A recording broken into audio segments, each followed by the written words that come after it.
गुरु प्यारी सात संगत जी, आप सभी को राधा स्वामी जी। सात संगत जी, विश्वास क्या होता है वह आपको इस वीडियो से पता लग जाएगा। बाबा जी हमेशा ही आप लोगों के साथ है, लेकिन आप लोग समझते ही नहीं हैं। हम सभी नहीं समझते हैं कि उनकी क्या दया मेहर हम पे बरसती है। बस अपने मन में हमेशा ही शंका लिए घूमते हैं।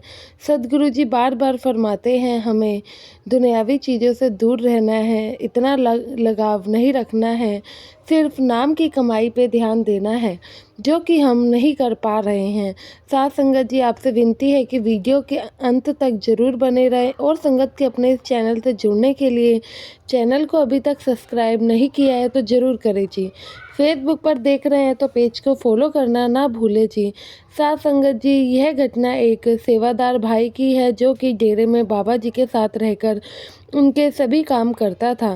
बाबा जी हमेशा ही उस सेवादार को समझाते थे, मना करते थे, कहते थे बेटा यह सब करने की ज़रूरत नहीं है, मैं अपने काम खुद भी कर सकता हूँ। लेकिन वह भाई मानता ही नहीं था और हमेशा ही सतगुरु जी के कामों में लगा रहता था। बाबा जी कहीं पर भी जाते थे वह ही बाबा जी के कपड़े निकाल कर रखता था और बाबा जी का खाना पीना वो ही लेकर आता था। बाबा जी के जो भी छोटे छोटे काम होते थे, कपड़े निकालना, कपड़े इस्त्री करना, कपड़ों को धुलवाना और जगह पर रखना, वह काम सभी ये खुद करना ही पसंद करता था। बाबा जी के कई बार मना करने पर भी यह भाई नहीं मानता है। तो साथ संगत जी, ऐसा ही काफ़ी लंबे समय से चल रहा था। बाबा जी इसे एक बार और समझाते हैं बिठा कर कि बेटा ये सब करने से कुछ नहीं होता है और आपको सिर्फ नाम की कमाई पर ध्यान देना है। आप नाम की कमाई करोगे तभी आपको मुक्ति प्राप्त होगी। ये सब करने से अगर आप सोचते हैं कि आपको मुक्ति प्राप्त हो जाएगी तो ऐसा बिल्कुल भी नहीं है। आपको बस नाम की कमाई पर ही ध्यान देना होगा, जो होगा उसी से होगा। यह सब करने से, पीछे भागने से भला ना कुछ हुआ है ना होने वाला है। बाबा जी उसको काफ़ी समझाते हैं। वह कहता है कि बाबा जी मुझे आपके काम करना अच्छा लगता है, इसलिए मैं करता हूँ, आप मुझे अपने काम करने से मना मत करें। तो साथ संगत जी, एक बार की बात है, बाबा जी कहीं गए होते हैं, वहाँ से रात में आते हैं। यह सेवादार बस सोने ही जा रहा होता है तो बाबा जी कहते हैं कि बेटा आपने खाना खा लिया ना?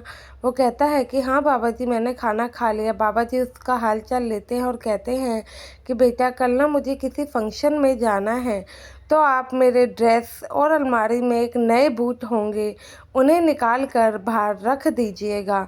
तो वह कहता है कि ठीक है बाबा जी। जब अगला दिन आता है, वह बाबा जी के कपड़े और नए बूट निकाल कर बाहर रखता है तो नए बूट उसे काफ़ी ही पसंद आ जाते हैं।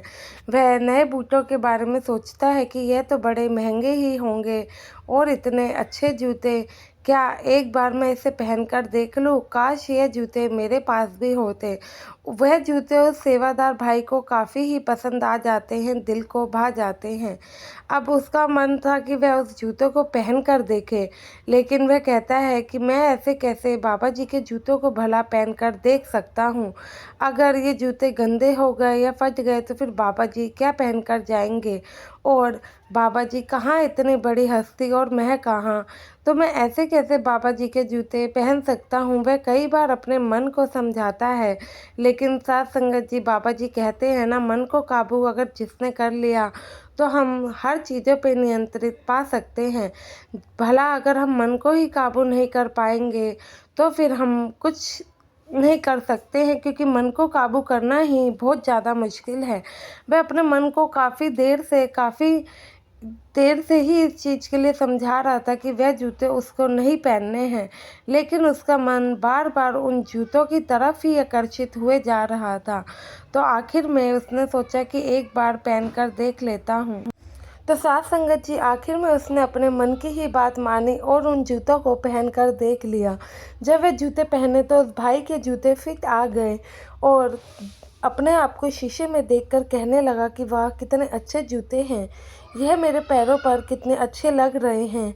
काश मैं भी इन्हें खरीद पाता, लेकिन यह जूते तो बहुत महंगे होंगे। अब मैं इन्हें उतार कर रख देता हूँ, अगर बाबा जी देख लेंगे तो गुस्सा करेंगे।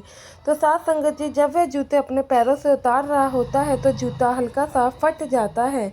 जब हल्का सा जूता फट जाता है, यह देखकर वह काफ़ी टेंशन में आ जाता है। सोचता है कि अब तो ये जूता फट गया, अब मैं बाबा जी को क्या जवाब दूंगा। तो साथ संगत जी, उसके बाद वह भाई काफ़ी सोच विचार के बाद उन जूतों को कहीं छुपा देता है। जब बाबा जी आते हैं, कहते हैं कि बेटा, तुमने मेरे वही पुराने जूते निकाल दिए, मैंने तो तुम्हें नए जूते निकालने को कहा था।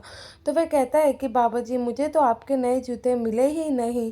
तो बाबा जी कहते हैं कि बेटा, ऐसे कैसे हो सकता है, मैंने तो कल ही वहाँ पर अपने नए जूते रखे थे। तो वह भाई कहता है कि नहीं बाबा जी, मैंने खूब ढूंढा, लेकिन आपके जूते मुझे नहीं मिले हैं। तो बाबा जी उस सेवादार को बुलाते हैं जिससे बाबा जी ने अलमारी में जूते रखवाए थे। तो वह सेवादार भी कहता है कि बाबा जी, जूते तो मैंने यहीं रखे थे, फिर पता नहीं अचानक कहाँ चले गए।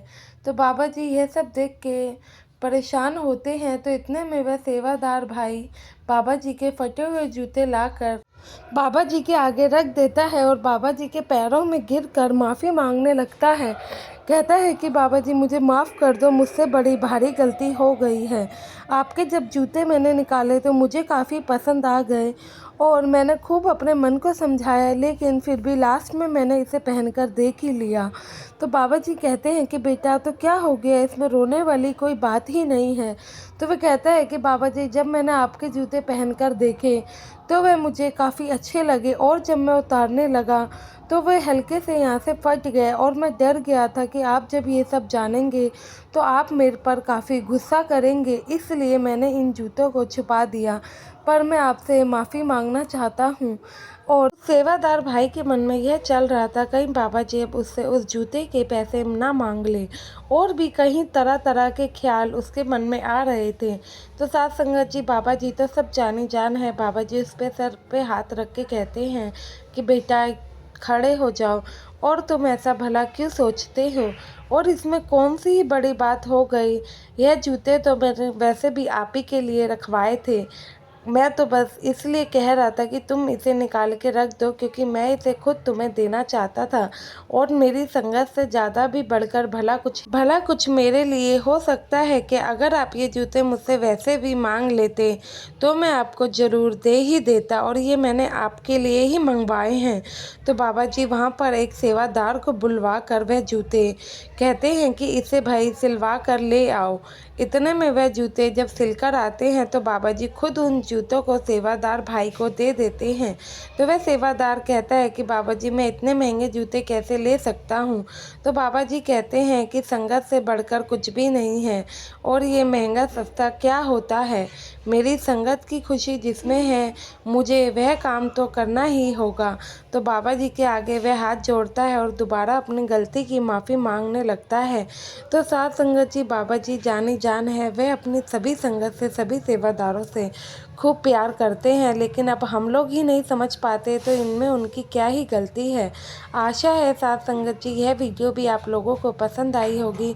वीडियो पसंद आई हो तो कमेंट में राधा स्वामी लिखना ना भूलें, और संगत के अपने इस चैनल को सब्सक्राइब जरूर करें जी। गुरु प्यारी साथ संगत जी, आप सभी को राधा स्वामी जी।